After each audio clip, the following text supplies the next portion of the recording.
అంబేద్కర్ కోనసీమ జిల్లా అంతర్వేది లక్ష్మీ నరసింహస్వామి ఆలయం ఎదురుగా ఉన్న రోడ్డుపై వర్షపు నీటిలో చేపలు కొట్టుకువచ్చాయి.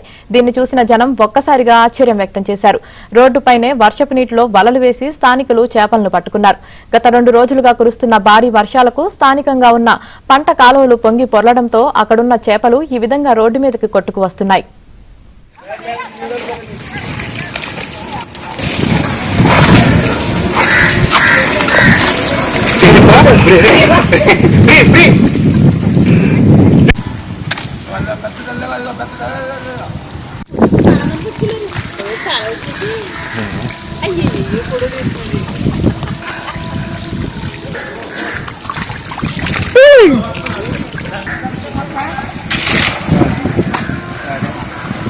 ఏం చల్లందో